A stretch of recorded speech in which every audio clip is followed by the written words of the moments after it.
Good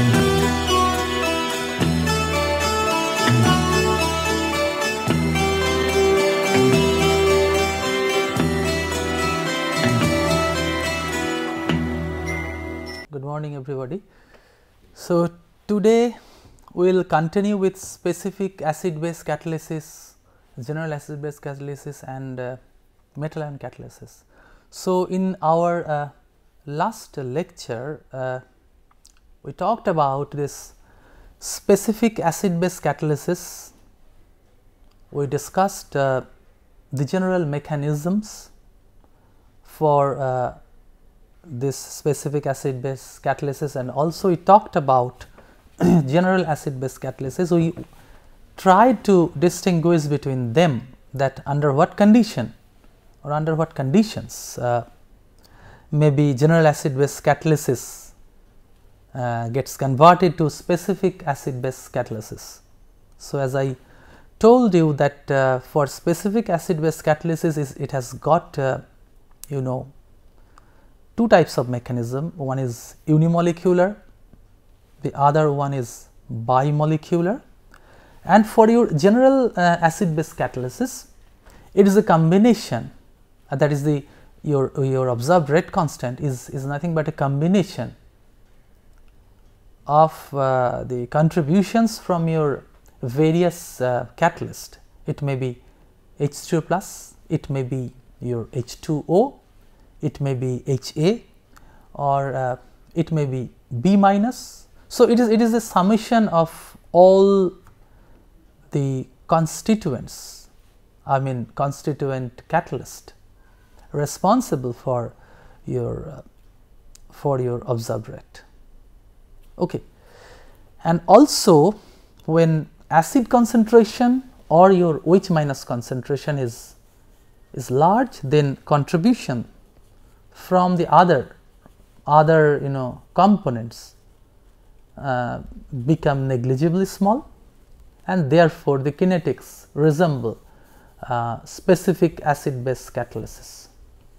But in general, general acid base catalysis usually occurs in the vicinity of neutral pH. So, general acid base catalysis for enzymes. Now, enzymes often use general acid or general base catalysis. Okay. And within our body the pH is optimal, the pH of physiological pH is around 7, that is 7.4. So, around 7.4 or around 7. So, it is the best region for the general acid base catalysis to take place. Okay. Best condition, pH condition. Now, this enzymes work at neutral pH, so low H plus or low OH minus concentration. Okay.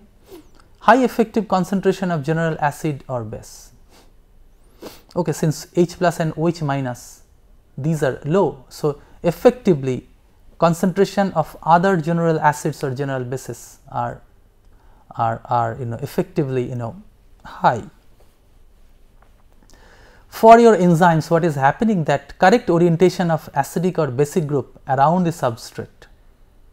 Okay, since the acidic or basic groups of the enzyme that are responsible for a specific reaction to take place, that is if your mechanism requires that certain groupings must be there, maybe basic group, maybe acidic group, they should be oriented in a specific fashion so that the reaction will have the best yield, okay, or the reaction will be very effectively carried out, or it will proceed efficiently. And optimum catalysis at pH 7 around pK, okay, at pH around pK. So, so since it is around pK, we are around pK, so catalysis will be optimum. That is the that is if your pH is, I mean pH of your medium is very close to pK of the acidic or basic group, then what will happen that it will be the optimized condition for your catalysis to take place. It is not necessarily 7, but if certain groups are having pK which is close to the pH of the medium, then catalysis will be optimum, because those groups are involved in proton transferring or maybe proton snatching. So, that is why pH around pK is a very important point to think of. Now, amino acid residues having pK close to neutral pH, that is close to neutral pH means pH 7, are able to act as general acid or general base catalysts. Okay. As for example, let us have this an example of a general acid base catalysis, that is carboxypeptidase. Okay. So, here you see that it has got the zinc 2 plus, okay, and your it basically peptidase. So, peptide bond breaking. So, zinc plays role of an acid, that is the fourth ligand is normally H2O, okay, but it is displaced by peptide bond, okay, that is this peptide is binding, okay. So, water initially was there, that is the fourth ligating position, and the moment it is this your peptide is coming inside the pocket, then it is displaced, okay. There is one arginine 145 which makes bond with with this arginine plus and this CO minus. There is a there is an interaction, there is tyrosine OH, there is a hydrogen bond formation, okay. So, tyrosine plays role as second acid catalyst, and this is the key as it holds the molecule in place. So, it is the one which holds the molecule, okay. There is another arginine over here, and glutamic acid residue, that is you see it is acting as a base catalyst to polarize the water and form the nucleophile. So, it is acting as the base to maybe to snatch this proton, or maybe it is not snatching the proton. What happens that it this bond is polarized, as a result of which the nucleophilic strength of this water is increased, so that it attacks over here, okay. So, you see it is a very complicated phenomenon. It is not only that one molecule molecule like say water is acting here. You see from this side this one is glutamic acid side chain, then your zinc. So, zinc, what is happening then, that zinc is polarizing, okay. So, delta minus of this oxygen has an interaction with zinc 2 plus, so that this bond this carbon becomes more electron deficient, okay. So, it is a combined, it is a very combined effect, okay. And it is an example of general acid base catalyst, that you see here this water is taking part, okay, then glutamic acid is also taking part, okay. So, not only one molecule or one catalyst, but it is a number, it is a combination of like sum over Ki into concentration of H3O, K H3O plus, then concentration of K HA, concentration of HA, like that, okay. So, it means your observed rate constant is a combination of various factors, various contributions from maybe H3O plus, maybe from HA, maybe from water, and so on, okay. So, general acid base catalysis example is ester hydrolysis. You see another case, simple chemical reaction that you know, this H plus, this is polarized, then this bond is polarized, and then this protonation, then water attacks, then this one is formed, this intermediate is formed, then this bond pair is backfired, and so that this bond is cleaved. Okay. So, minus H plus and followed by your product. So, you see that H plus as also water, these two are taking part. So, it is happening maybe it is a case of general acid base catalysis. Okay. So, water as also H plus is involved. So, it is not a specific acid base catalyst, it is a general acid base catalyst, like you see like carboxypeptidase. Okay. Next, ester hydrolysis general option, that maybe it is your enzyme. Okay. And this is your C3COOR.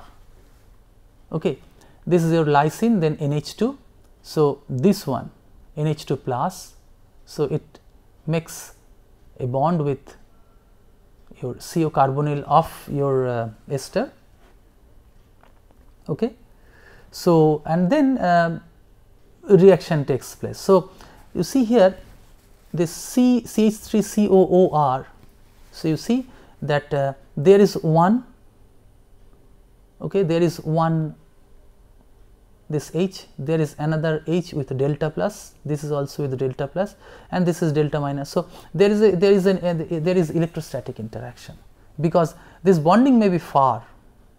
So, far for hydrogen bonding. So, in that case, since this oxygen and this hydrogen, they are not in hydrogen bonding distances. So, maybe electrostatic interaction will bind this, or will attract this molecule inside the pocket.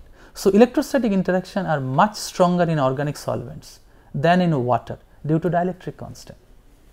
Okay. And interior of the enzyme, you see interior of the enzyme. Okay.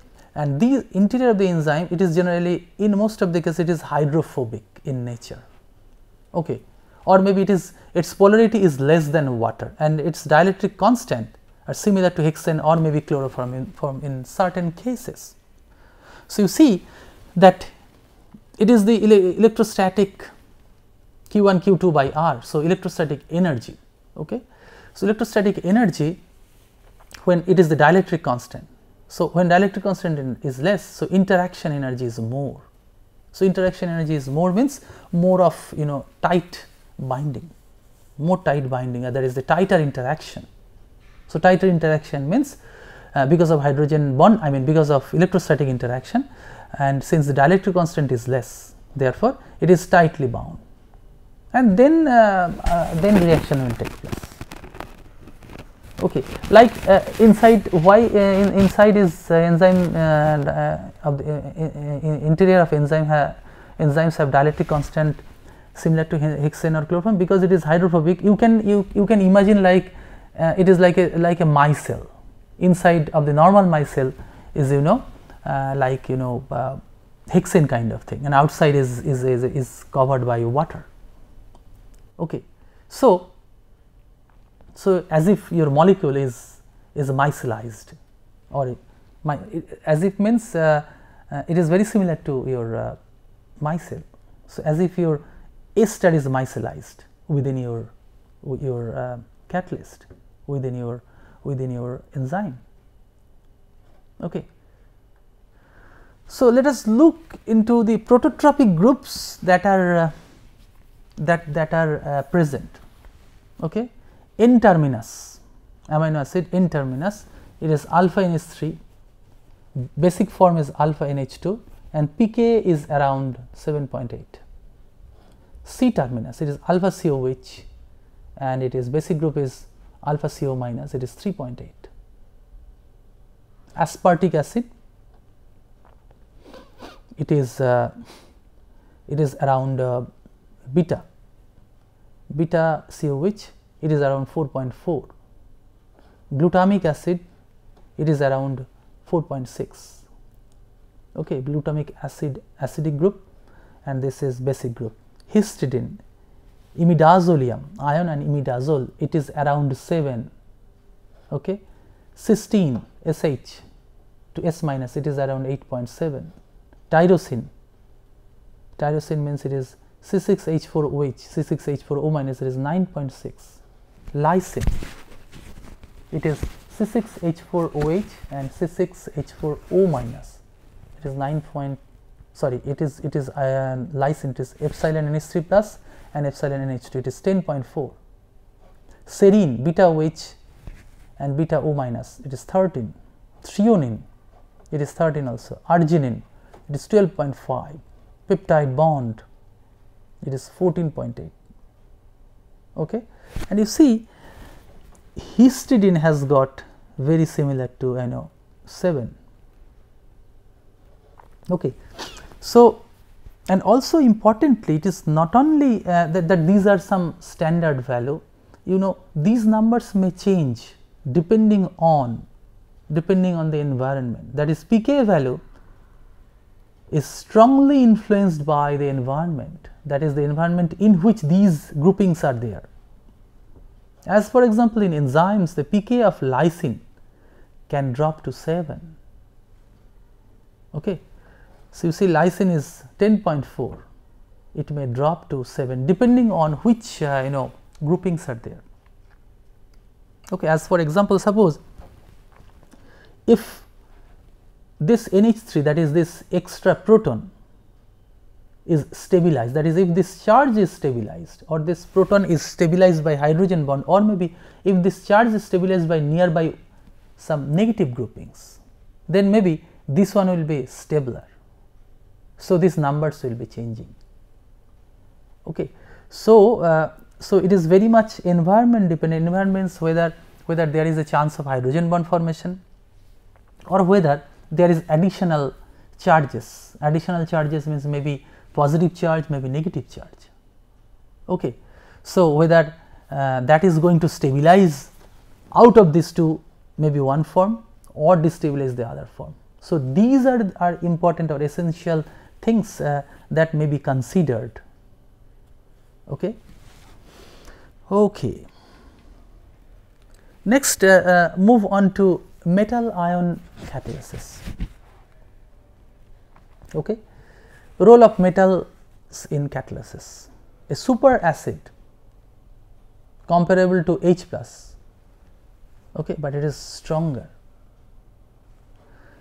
As template, metal ions are able to, so these metal ions can be called as a super acid which is comparable to H plus, but it is stronger. Okay, a metal ion as template, metal ions are able to coordinate to more than 2 ligands and can thereby bring molecules together. So which is very important, that is proximity is very important. Suppose you want to bring 2 molecules together, okay, so that is important. So if an entity has got option to bind, I mean maybe by electrostatic interaction or maybe by hydrogen bond or whatever, okay, it has got the option to bind 2 entities, then these 2 entities come close to each other for a facile reaction. So that is why metal ions are able to coordinate to more than 2 ligands and can thereby bring molecules together. Okay. As redox catalyst, these metal ions can be redox catalyst as well. Many metal ions can accept or donate electrons by changing their redox state. So it is not only doing like binding something, but after binding maybe the metal ion in between can accept 1 electron or maybe can donate 1 electron to this entity. So what is happening, that this metal ion itself can act as redox entity, I mean redox couple, that is maybe after getting 1 electron it may get reduced, or maybe giving 1 electron to another entity it can get oxidized. Okay. Now what are the features of superacid catalysis? Features are like introduces positive charge into the substrate, making it more susceptible towards nucleophilic attack. So, suppose you have got an entity, and suppose if this metal ion suppose M plus. So, if it binds to this, means as a whole this entity becomes more positively charged. So, another nucleophile having electrons will have better option for this, better option to attack this. Okay. So, that is why it is told that it introduces positive charge into the substrate. So, after binding, the whole thing becomes a substrate, and thereby making it more susceptible towards nucleophilic attack. And also exchange of metal ions is fast, like 10 to the power 5 to 10 to the power 9 per second, but it is slower than the exchange of H plus, because it is the lightest and it is the smallest one, and its exchange, that is exchange of H plus is that, so it is very fast than compared to your metal ions, but it is not that bad, this exchange is not, exchange rate is not that bad. You see, it is 10 to the power 5 to 10 to the power 9 per second, depending on the environment, depending on the metal ion concerned. But although it is a little slower, maybe 10 to the power 9 is 100 times slower, but still since hydrogen plus is lightest, so it has always got the option to exchange very fast. Okay. Metal ion catalysis for biological cases, almost 35% of all enzymes use metal ions for catalytic activity. Okay. So, one third of almost one third of the total enzyme populations use catalytic activity with metal ions. Now, main varieties are like metalloenzymes have tightly bound metal ions. Most commonly are the transition metal ions such as Fe2 plus, Fe3 plus, Cu2 plus, zinc 2 plus, Mn2 plus, maybe cobalt 2 plus, cobalt 3 plus. Okay. So, tightly bound metal ions. Okay, metalloenzymes are having tightly bound metal ions. And another one is metal activated enzymes. Okay. These have loosely bound metal ions, okay, from solutions, usually alkali or alkaline earth metals like sodium plus, K plus or calcium 2 plus. So, this metal activated or metal ion activated enzymes loosely bind metal ions from solutions, and these metal ions are sodium plus, potassium plus, calcium 2 plus. Okay. So, these are, second category is metal ion activated enzymes, and the first category is metalloenzymes, that is having tightly bound, firmly bound metal ions within. Okay.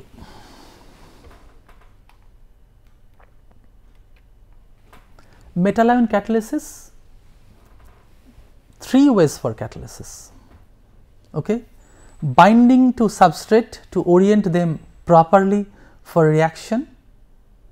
So, first one is 3 ways, means out of the three ways, one is the binding to substrates to orient them properly for reaction. Second one is mediating oxidation reduction reactions through reversible changes in metal ion oxidation state. Third is electrostatically stabilizing or shielding negative charges. Okay. So, that means for metal ion catalysis, the first one is the binding to substrates to orient them properly for reaction. Okay. So, metal ion will bind to the substrate so that the substrate is properly oriented for the reaction to take place. Next is, it is mediating oxidation reduction reaction through reversible changes in metal ion oxidation state. So, that means maybe it is the mediator. Suppose if it is a redox reaction, then the metal ion is acting as your mediator. Okay. So, that means maybe you have got, suppose you have got metal ion over here, you have got one entity over here, another entity over here. So, what is it is doing is, maybe it is accepting one electron and maybe it is giving this electron over here. So, first step it is reduction, second step oxidation. So, reversibly it is switching from say maybe M plus to M plus plus to M plus, then to M plus plus. So, it is a reversible process. Okay. So, reversibly it is doing like this. And so, mediating oxidation reduction reactions through reversible changes in metal ion oxidation states. Third one is electrostatically stabilizing or shielding the negative charges, because it has got positive charges. So, electrostatically it is shielding the or stabilizing the negative charges. Let us have one example: metal ion catalysis in carbon-carbon bond cleavage. Decarboxylation of oxalosuccinate by isocitrate dehydrogenase. Okay, so it has got the Mn2 plus, and this is the enzyme part. So, Mn2 plus binds over here, I mean makes a bond, and then through this mechanism, this backfires, and then this bond breaks, and ultimately decarboxylation occurs. So, you see that this is minus CO2. So, this one will be will be going, I mean no, not this one will be going, this carbon dioxide will be going out. So, this one is here, and then it is given, this bond pair is given to here. So, you see that this stabilizes this negative charges, Mn2 plus stabilizes this negative charge, and what happens that since it is polarized because of this 2 plus, this carbon becomes electron deficient, because this oxygen has an interaction with Mn2 plus. So, therefore, there is always an inward pull, so that it helps this decarboxylation. So, then it comes out, this carbon dioxide comes out, and then it backfires, and then with a proton it makes a bond, so that this double bond becomes single bond, and then finally this goes out. So, Mn2 plus accept the developing negative charge.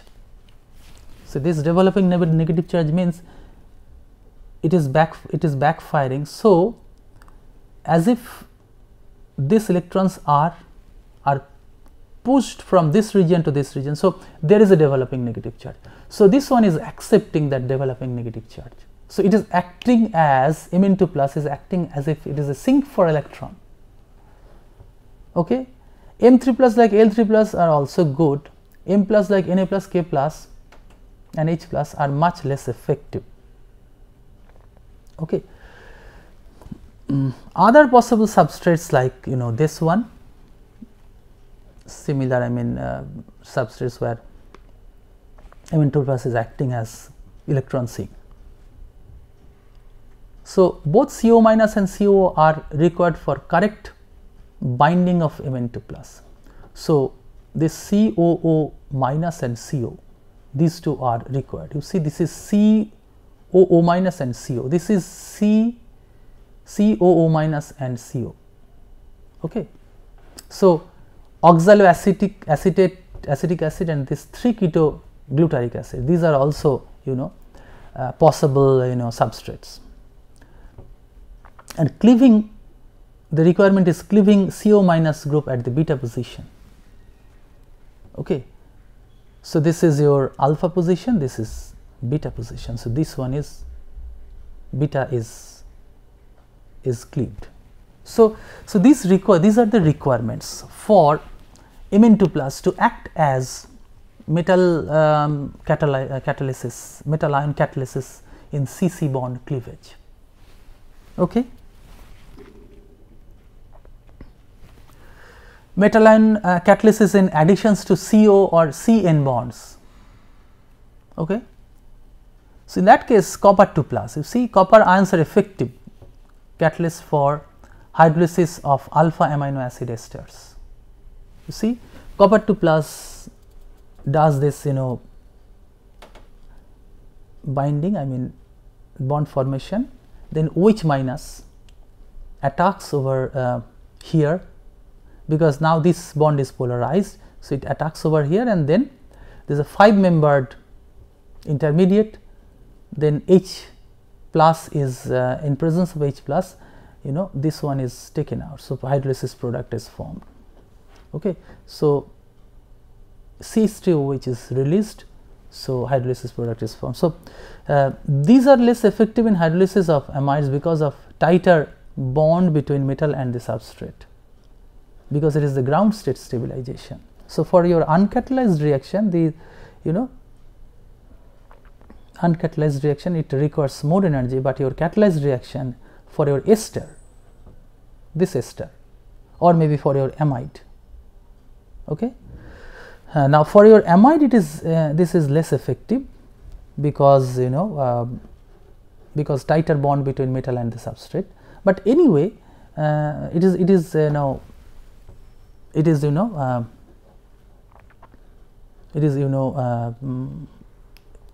effective in this reaction, hydrolysis product, because CO or CN bond, this is metal and catalysis in addition to CO, because you see here it is basically an addition reaction to CO.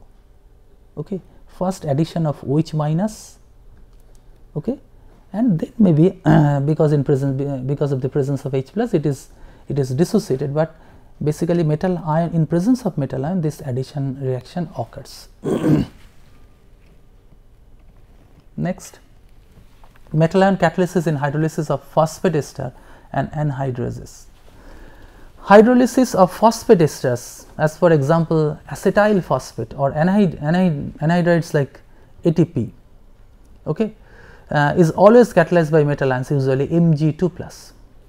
You see, this is the scheme, that Mg2 plus makes a bond between this one and that one.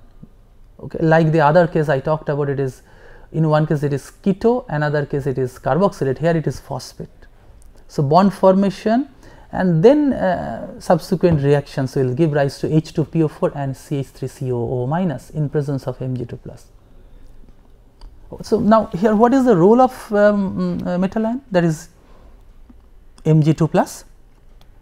So, it is effective for neutralization of negative charge in the substrate, this negative charge, because this has got 2 negative charges and it is 2 plus. So, negative charges in the substrate is neutralized to enable the approach of the nucleophile. Okay. Because it is neutralized now, a nucleophile can approach, and stabilization of the leaving group, neutralization of charge. So, this is your stable leaving group, this is your leaving group. So, their charges are also neutralized, you know, in presence of water, they form these two. So, leaving group stabilization, I mean, is also important over here. For your ATP, see, it is Mg2 plus, adenosine triphosphate, Mg2 plus, making bond like this, the similar disposition you see.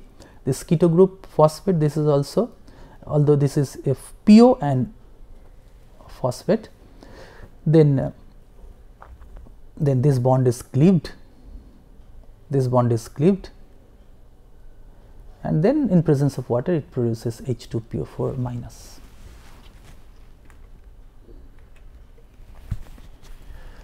Ester hydrolysis again in enzyme. This is a zinc containing enzyme. This is your CH3COO, I mean R. So, in presence of zinc, this bond is polarized. So, water now can attack, because it is properly oriented and water now can attack. So, that is, it becomes a tetrahedral intermediate, and then this developing O minus, I mean negative charge backfires, and then this bond is cleaved. Okay. This proton is taken up by this one. So, this bond is cleaved. Okay. So, metal ions when bound to protein, prosthetic group or cofactors, can also help in catalysis. In this case, zinc is acting as Lewis acid, okay, zinc 2 plus. So, this lone pair is donated. So, it is acting as a Lewis acid. Okay. So therefore, this bond is polarized. Okay. So it coordinates to the non-bonding electrons of the carbonyl and inducing charge separation. So it is polarized and making the carbon more electrophile. So this carbon is more electrophile or more susceptible to nucleophilic attack. So nucleophilic attack means this water is a nucleophile, so it attacks. So basically this bond is polarized in presence of zinc 2 plus. Okay. So metal ions do such thing.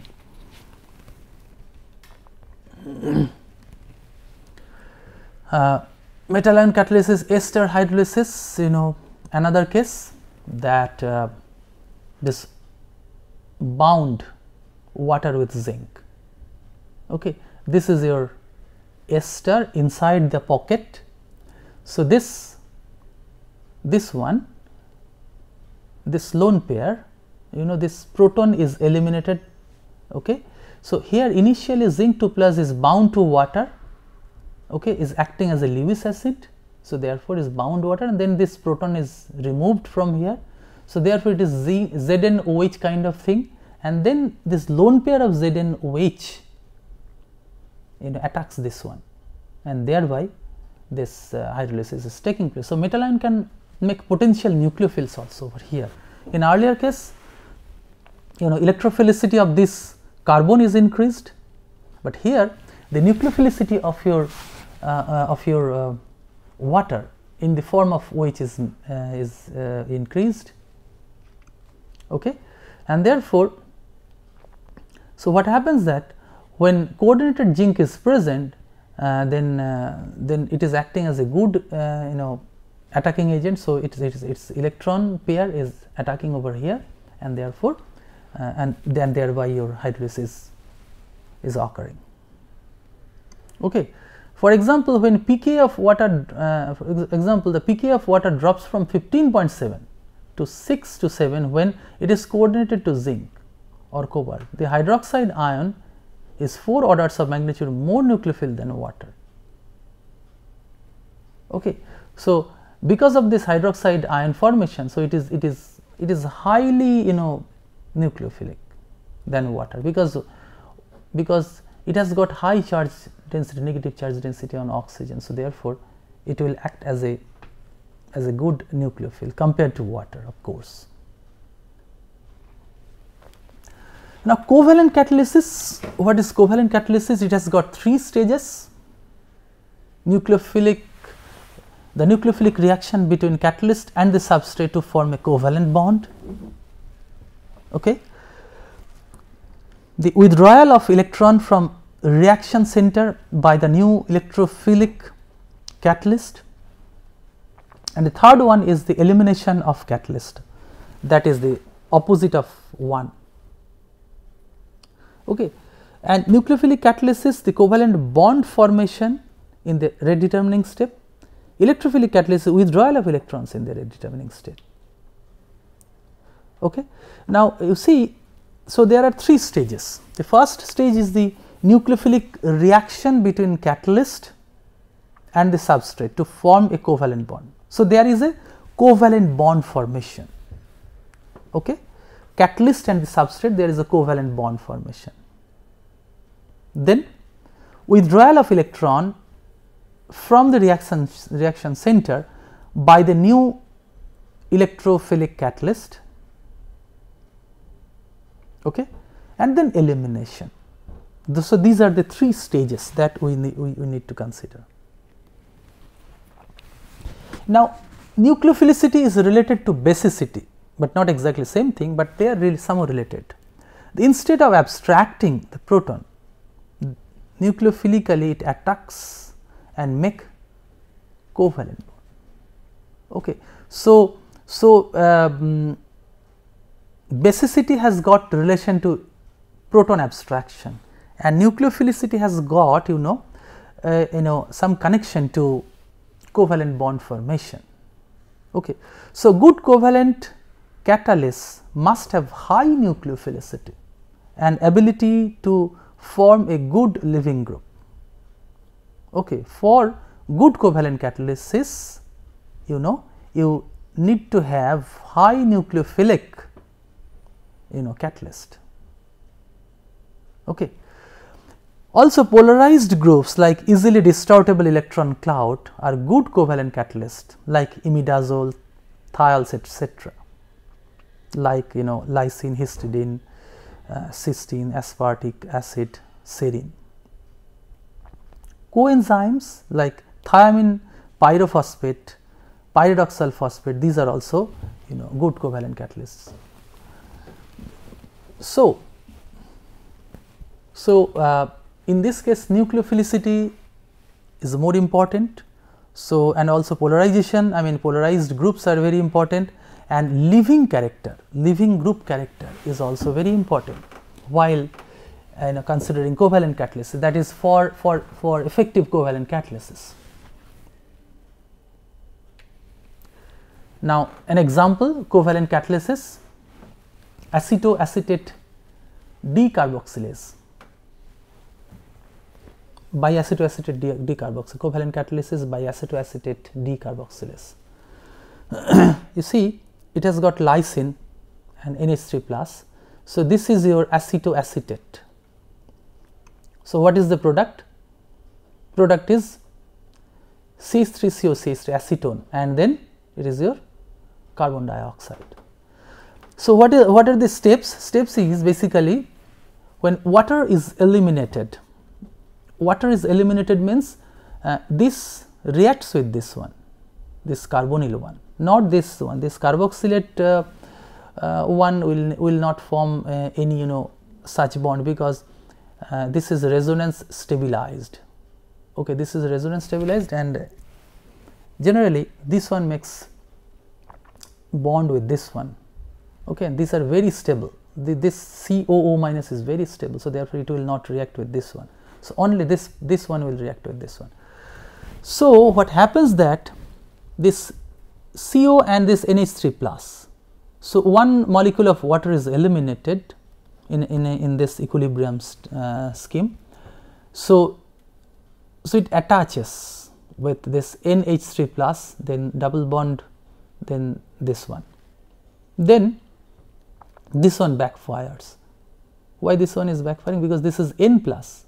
So this one has got tendency. So there is an outward pull of this electron. I mean, pull of this electron cloud this way, because this is N plus. So it is electronegative as also plus charge. So this bond is polarized this way. So that's why easily distortable electron cloud. So what is happening that when this backfires, there is a pull. There is a pool of electron, I mean from this side to this side. So this backfires, then this bond clips. Okay, this bond clips. So minus CO2. So this is your product. Okay, and then you see there is another side group, maybe BH plus, I mean BH. So this BH proton is snatched by this CH2. Okay, so this backfires. Okay, and then this one, this C snatches this proton from here, thereby making B minus and this one, and then in presence of water hydrolysis will take place. Okay, hydrolysis will take place to give rise to your product. So what happens is that there is a covalent bond formation first, as I told you that that the nucleophilic reaction between the catalyst and the substrate to form a covalent bond, then withdrawal of electron from the reaction center by the new electrophilic catalyst. You see the covalent bond formation, then withdrawal of electron. Okay, and thereby this bond is clipped. Okay, so initially this bond formation, covalent bond formation, then because of this N plus, this electron cloud is polarized this way, therefore there is a outward pull of electron. So therefore this carbon is partly electron deficient. So to satisfy the electron deficiency, there is a tendency that this bond, maybe if this bond is switched from here to here, so its electron deficiency may be somehow satisfied, therefore, this bond cleaves and carbon dioxide is released, and following this scheme, the reaction, I mean following this scheme, your product is formed, that is CH3COCH3, okay, along with carbon dioxide. So, this is the schematic of covalent catalysis, where acetoacetate decarboxylase is the enzyme which decarboxylases, where decarboxylation occurs from acetoacetate. Now, covalent catalysis, so rate acceleration through transient formation of catalyst substrate covalent bond formation. So, this covalent bond formation, thereby reaction rate is accelerated. Decarboxylation of acetoacetate by primary amines. Amine makes nucleophilic attack to carbonyl group of acetoacetate to form ship base, that is imine bond. Okay. So, this is what is happening, this is in ship base formation basically, okay, imine formation, and then as I have shown to you how this reaction proceeds. Summary for superacid acid catalysis. Okay. Polarization of bonds, especially CO, accepting negative charge, that is the electron sink, neutralization of negative charge in the substrate to facilitate the approach of the nucleophile, and stabilization of leaving group, reduction of charge. Okay. So, these are the summary for your superacid catalysis, as I already have told you, metal ion catalysis. Okay.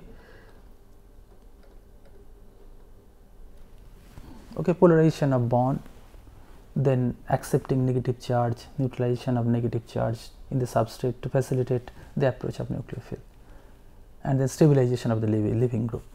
So, these are the points that we should think of. Next is metal ion as template in surface epoxidation. You can maybe have a look at, it is a mechanism proposed by E.J. Kure.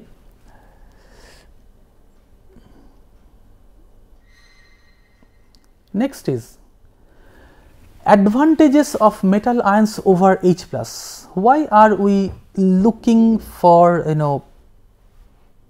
metal ion catalysis? Okay, let us go back, let us try to recap this metal ion catalysis. Okay, another example is your Mn. Okay, here it is your Mg2 plus. So,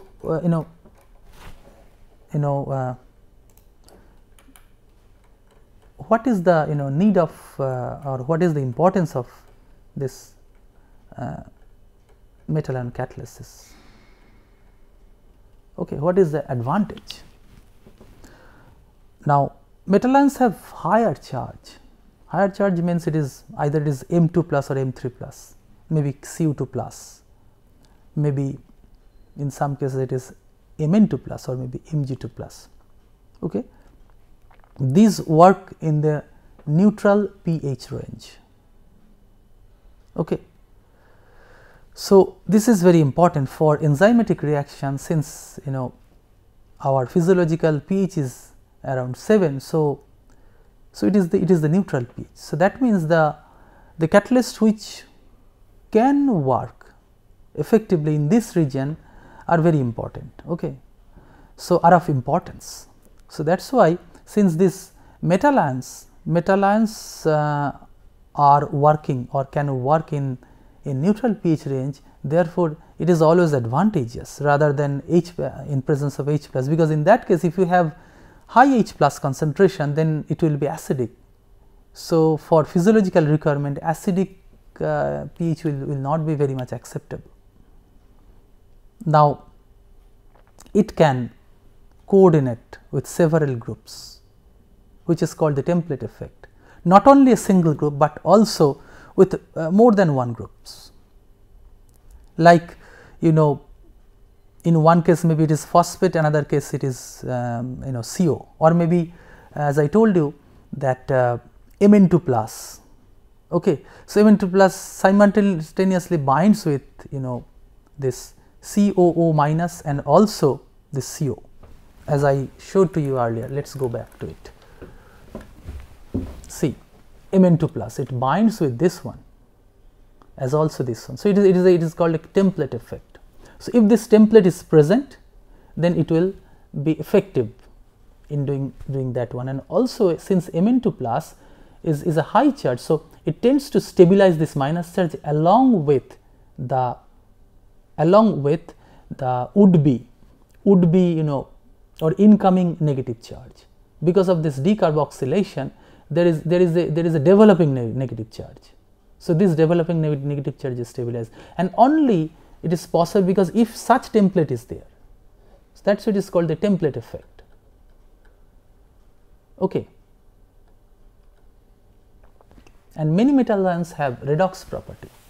So, redox property means it is reversibly accepting electron to get reduced, and then again this accepted electron is transferred to another entity, and thereby it is again oxidized. So, reversibly it is reduced, oxidized, and the cycle is completed. Cycle is completed, that means the process of redox reaction occurs via this metal ion. Okay. So, exploiting this redox property of the metal ions, we can have interesting chemistry.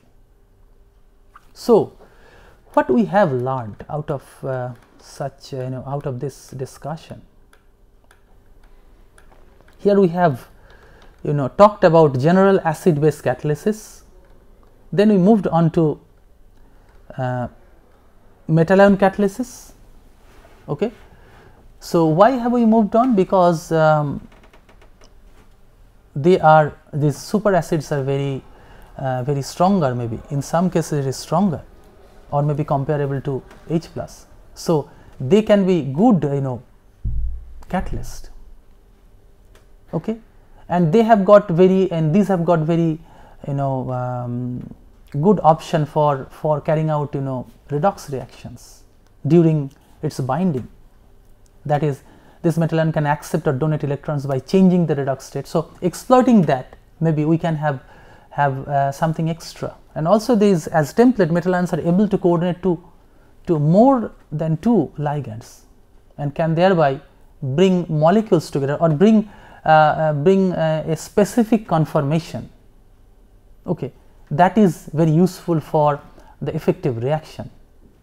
Suppose we have got 2 groupings are like this. Okay. But when metal ion is coordinating with maybe this group or maybe this group, so maybe conformation becomes like this, that is parallel conformation. Okay. So, what is happening, that maybe in this particular conformation, maybe the reaction is more effective, that is the rate is faster. So, this template effect is very important.